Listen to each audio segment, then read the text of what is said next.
دور جدید میں نئی نسل کی تاریخ اسلامی میں دلچسپی نہ ہونے کے برابر ہے، جس کی وجہ سے وہ اسلام کے تاریخی واقعات پر مبنی کتابوں کا مطالعہ کرتے ہوئے بوریت محسوس کرتے ہیں۔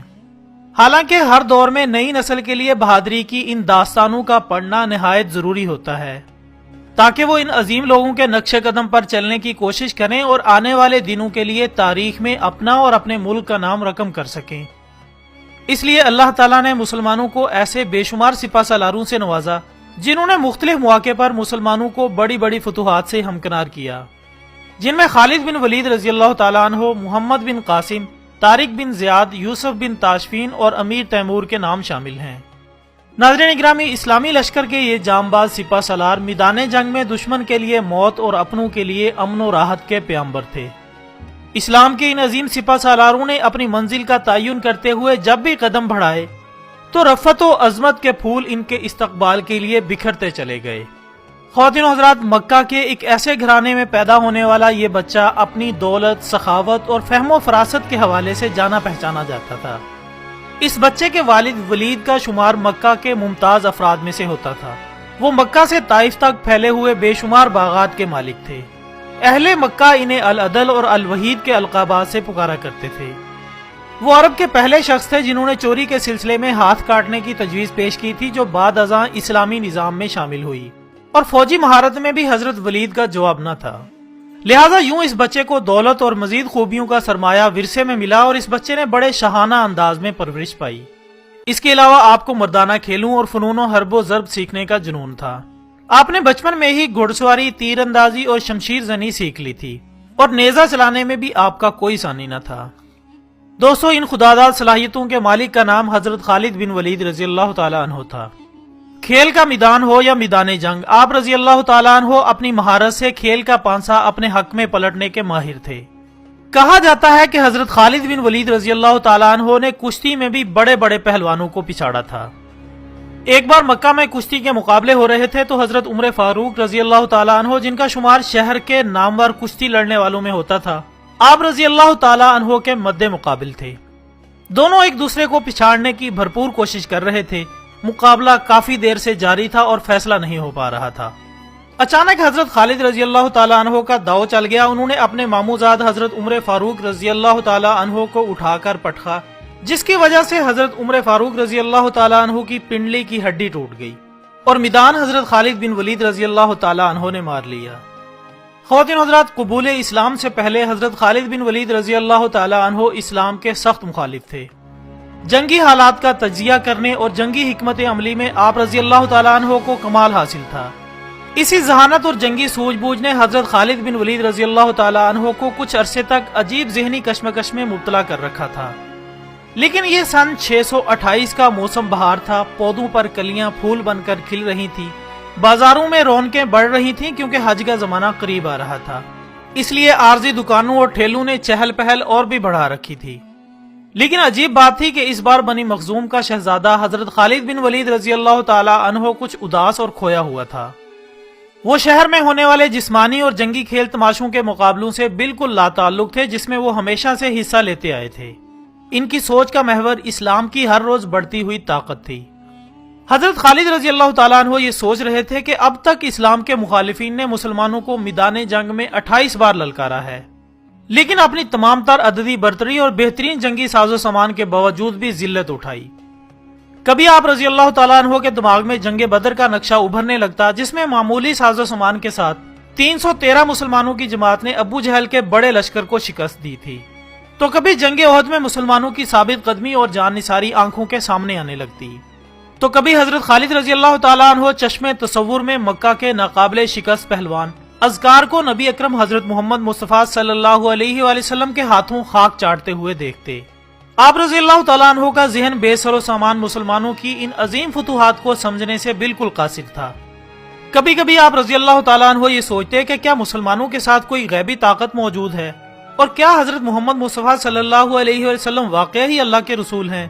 دوستو، اسی کشمکش میں کئی مہینوں کا وقت گزر گیا۔ صلح حدیبیہ کو 1 سال گزر چکا تھا۔ معاہدے کے مطابق نبی اکرم صلی اللہ علیہ وسلم اپنے جان نثاروں کے ساتھ عمرہ کرنے کے لیے مکہ میں داخل ہوئے۔ حضرت خالد بن ولید رضی اللہ تعالیٰ عنہ الجھے ہوئے ذہن کے ساتھ مکہ سے نکل گئے تاکہ وہ شہر میں مسلمانوں کے داخلے کا منظر اپنی آنکھوں سے نہ دیکھ سکیں۔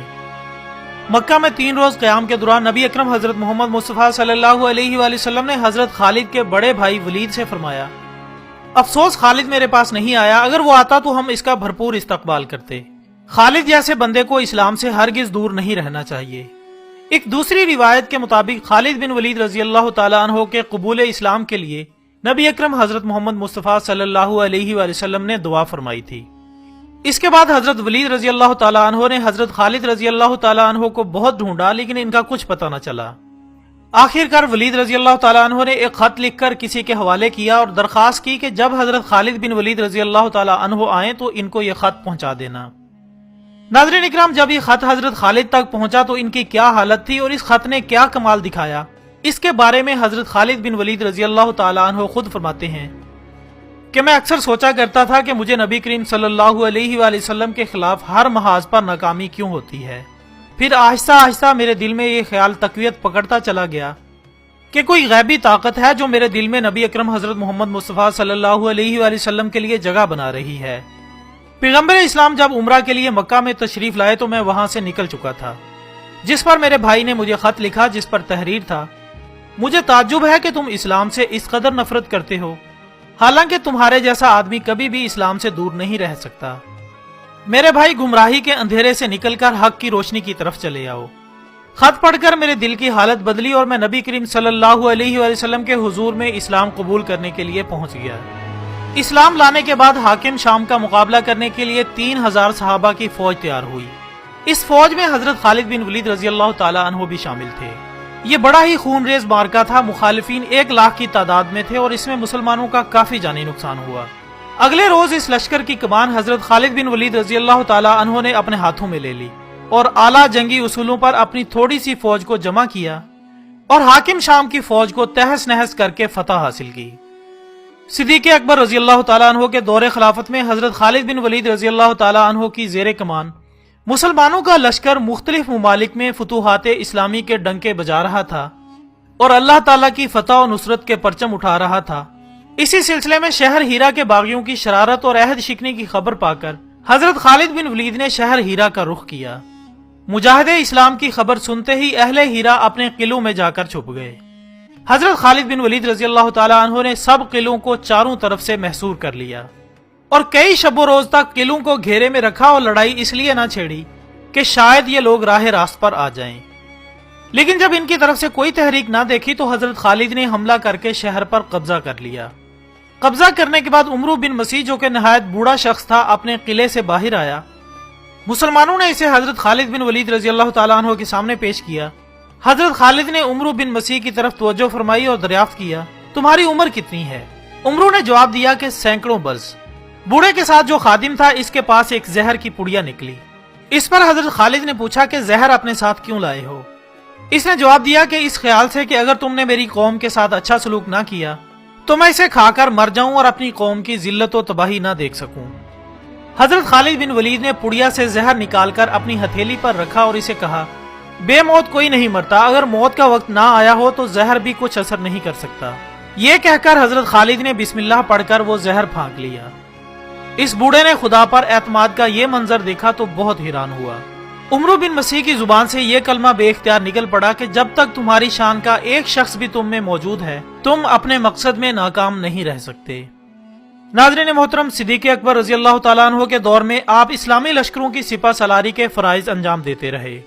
مارکہ یمامہ میں آپ نے صرف 13,000 فوجیوں کے ساتھ مسیلمہ بن کذاب کی لاکھوں کی فوج کو شکست دی۔ حضرت خالد بن ولید رضی اللہ تعالیٰ عنہ کے بارے میں بیان ہوتا ہے کہ جب آپ بستر علالت پر تھے تو آپ نے قریب بیٹھے ہوئے لوگوں سے کہا، میں نے بے شمار جنگوں میں حصہ لیا، کئی بار اپنے آپ کو ایسے خطروں میں ڈالا کہ جان بچانا مشکل نظر آتا تھا، لیکن شہادت کی تمنا پوری نہ ہوئی۔ میرے جسم پر کوئی ایسی جگہ نہیں جہاں تلوار، تیر یا نیزے کے زخم کا نشان نہ ہو، لیکن افسوس موت نے مجھے بستر پر دبوچ لیا، میدان کارزار میں شہادت نصیب نہ ہوئی۔ اس پر لوگوں نے ان سے کہا کہ رسول اللہ صلی اللہ علیہ وآلہ وسلم نے آپ کو سیف اللہ یعنی اللہ کی تلوار کا خطاب عطا فرمایا ہے۔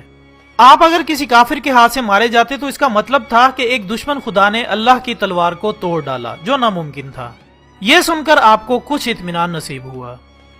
حضرت خالد نے جنگ احد سے حضرت عمر فاروق رضی اللہ تعالیٰ عنہ تک جتنی جنگیں لڑیں ان کی تعداد 41 ہے، اور ان جنگوں میں آپ نے ایک جنگ بھی نہیں ہاری۔ حضرت خالد بن ولید نے شام فتح کیا، حمص کو اپنا مسکن بنایا، اور اسی شہر میں آپ نے 21ویں ہجری میں انتقال فرمایا۔ آپ کی وفات کی خبر جب شام سے مدینہ پہنچتی ہے تو مدینہ میں کوہرام مچ گیا۔ امیر المومنین حضرت عمر فاروق رضی اللہ تعالیٰ عنہ نے جب یہ خبر سنی تو آپ بھی آبدیدہ ہو گئے، اور اہل مدینہ سے فرمایا کہ اس خبر پر جو آنکھ رونا چاہتی ہے آج رو لے، کہ ابو سلیمان جیسے لوگوں پر رونے کا موقع پھر نہیں ملے گا۔ حضرت خالد بن ولید رضی اللہ تعالیٰ عنہ کو جب قبر میں اتارا جا رہا تھا تو صحابہ رسول صلی اللہ علیہ وآلہ وسلم تو رو ہی رہے تھے، ان کا گھوڑا جس پر سوار ہو کر تمام جنگیں لڑی اس کی آنکھیں بھی اشکبار تھیں۔ ناظرین محترم، ایک جانور کا اپنے سوار سپہ سالار اپنے مالک کی جدائی میں آنکھوں سے آنسو جاری ہونے کا منظر سب نے دیکھا۔